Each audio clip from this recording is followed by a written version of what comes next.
नमस्कार। हम सब जानते हैं कि वर्ल्ड कप वनडे 50 ओवर्स वाला बहुत जल्द चालू होने वाला है और लखनऊ में भी बहुत से मैचेस होने वाले हैं इकाना स्टेडियम में। तो जो तैयारी हो रही है, वाटर लॉगिंग का जो पहले प्रॉब्लम आता था, अब इकाना स्टेडियम में बिल्कुल नहीं रहे। इकाना में लगा हुआ है सब एयर ड्रेनेज सिस्टम, यानी ये सामान्य से 36 गुना तेज काम करेगा पानी सुखाने। तो बारिश के आधा घंटे के बाद ही खेल तुरंत तैयार हो जाएगा और स्टार्ट हो जाएगा इकाना स्टेडियम। एक प्रेस नोट में आया था कि पानी आज भी गिरा है, कल भी गिरा था। तो सब लोग कह रहे थे कि अभी पहला मैच जो है शायद साउथ अफ्रीका से 13 अक्टूबर को है, तब तक कहीं पानी लास्ट किया तो क्या होगा, कहीं वॉश आउट ना हो जाए मैच। बट ऐसी नौबत नहीं आएगी। तो जो अटल बिहारी वाजपेयी स्टेडियम इकाना जिसको हम बोलते हैं, उसमें जो लगी जो वर्ल्ड क्लास ड्रेनेज सिस्टम है, वो 25 मिनट में आउटफील्ड का जितना पानी है उसका कतरा कतरा तक निकाल के अलग कर देगा, ताकि खेल में कहीं कोई रुकावट ना आए। ठीक है। फिर आपको मालूम है कि ऑस्ट्रेलिया इंग्लैंड से और इंडिया का मैच आगे जाके इंग्लैंड से भी है, 13 तारीख को साउथ अफ्रीका से है। तो 10,000 लीटर ऑफ वाटर जो है ये निकाल देगा 1 मिनट के अंदर। तो आप समझ सकते हैं कि बहुत अच्छा सिस्टम है और लखनऊ वासियों के लिए ये खुशखबरी है कि इंटरनेशनल मैचेस हो रहे हैं, तो स्टेडियम भी उसी हिसाब से अपनी तैयारी कर रहा है।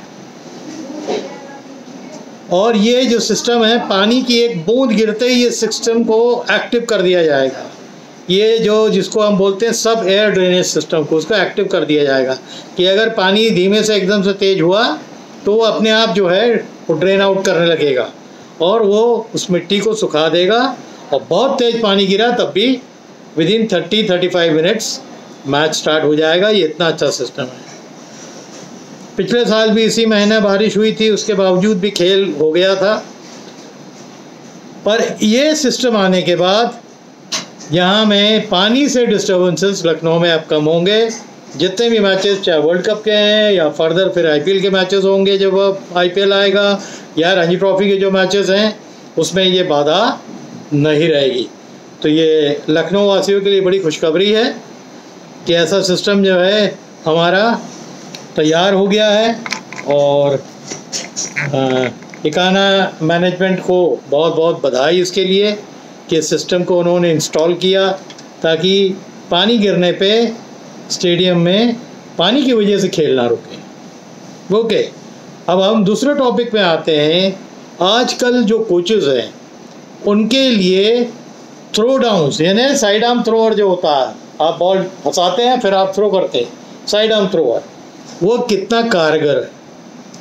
हम लोगों ने देखा था कि जो श्रीलंका के जो साइड आर्म थ्रोअर हैं, जो इंडियन टीम को असिस्ट कर रहे हैं, नुवान, उन्होंने जब हमारा पाकिस्तान के अगेंस्ट एशिया कप में मैच हुआ था तो शाहीन अफरीदी को टैकल करने के लिए वो राउंड विकेट आते थे और वो साइड आर्म से बॉल डालते थे जो एंगल से निकलती थी, जैसे शाहीन के निकलती है। तो कभी बाहर निकल जाती थी, कभी अंदर आती थी। बट उस विराट ने बहुत प्रैक्टिस की, उसकी गिल ने बहुत प्रैक्टिस करी, रोहित शर्मा ने उसकी बहुत प्रैक्टिस करी और बाकी बैट्समैन ने भी की। थ्रो डाउन्स बहुत ज़रूरी हैं। जितने भी कोचेज़ हैं उनको मालूम होना चाहिए थ्रो डाउन्स की इम्पोर्टेंट क्या है, क्योंकि आप नॉर्मल हाथ से उतनी बॉल तेज नहीं फेंक सकते। क्योंकि मैं खुद फेंकता था जब तक ये पैर में थोड़ी प्रॉब्लम नहीं हो गई।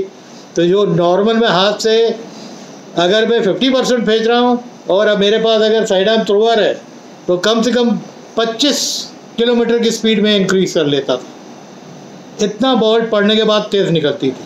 तो जब मैं इस एज में ये कर सकता हूँ, तो जो यंग कोचेज़ हैं उनको तो साइड आर्म बहुत यूज़ करना चाहिए प्लेयरों के ऊपर।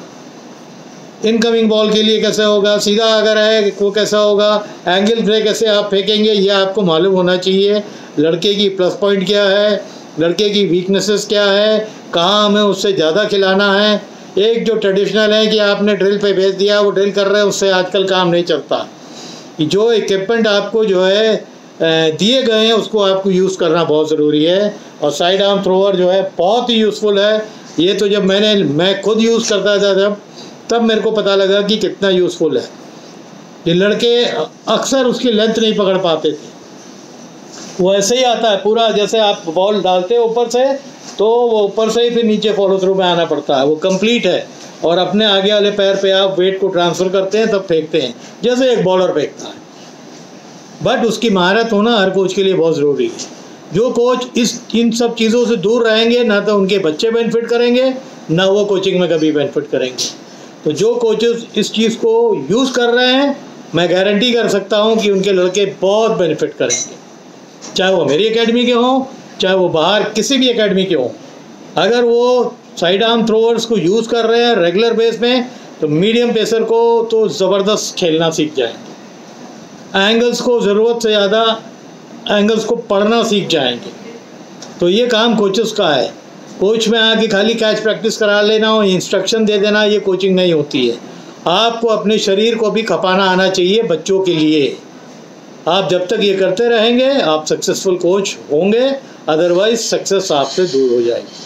तो आज का वीडियो बहुत लंबा नहीं करना चाहता हूँ, बस यही, क्योंकि हमारे सामने तो एक जीती जागती हुई तस्वीर है कि जो हमारे साइड आर्म थ्रोअर थे श्रीलंका के नुआन, उसने कितने इफेक्टिवली प्लेयरों को प्रैक्टिस कराई और उसका नतीजा हुआ कि पाकिस्तान से जब हमारा सेकंड मैच हुआ हमने 350 रन से ऊपर किए और शाहीन को, खासकर शाहीन अफरीदी को तो बहुत ही आसानी से ठेक। तो आप जितनी प्रैक्टिस कराएंगे उतनी सफलता आपको मिलेगी। तो आप जितने कोचेस हैं साइड आर्म का यूज़ करना, छोटे बच्चों से लेके बड़े बच्चों तक के। छोटे बच्चे हैं थोड़ा स्लो फेंकिए, बड़े बच्चे हैं तो उसको तेज़ी से फेंकिए, बट वो आर्ट आपको सीखनी है। जिसको वो चीज़ नहीं आती है वो आप अच्छे बच्चे प्रोड्यूस ही नहीं कर सकता आज का टाइम। आप NCA में जाइए, देखिए किस तरह की थ्रोइंग होती है। अच्छी एकेडमी में जाइए, वो सबसे पहले कोच की काबिलियत देखते हैं कि वो साइड आर्म थ्रो कैसे करता है। अगर साइड आर्म थ्रोअर्स को वो अच्छी तरह यूज़ नहीं कर रहा है इसका मतलब वो कंप्लीट काम नहीं करेगा। ज़ुबानी क्रिकेट अब ख़त्म हो गया। You have to show the boys with demonstration. तो डेमोस्ट्रेट करिए और बच्चों को दिखाइए। तो अब सीज़न स्टार्ट हो रहा है, हमारे रणजी ट्रॉफी मैचेस भी होने वाले हैं और वर्ल्ड कप सबसे इम्पोर्टेंट है, सर के ऊपर एकदम ऑलरेडी है। तो हम उम्मीद करते हैं कि जितने भी कोचिंग में लोग लगे हुए हैं वो कोचिंग को बहुत सीरियसली लें और जितनी भी कोचिंग की एसेंशियल चीज़ें हैं। कोचिंग एक ऐसी फील्ड है जहां आप सीखते सीखते ही ख़त्म हो जाएंगे, फिर भी सीखना ख़त्म नहीं होता है। तो आपको भी उस तरीके को अडॉप्ट करना है, तभी आप सर्वाइव करेंगे। अदरवाइज़ आप उसमें टाइम पास कर रहे हैं बगैर कुछ हासिल किए। अगर आपको ऐसा कोच बनना है तो आगे आपको कभी भी रिजल्ट नहीं मिलेगा। मैं इतना ही बोलना चाहता हूँ। आप लोग सब हेल्दी रहिए और मेहनत करते रहिए। Thank you.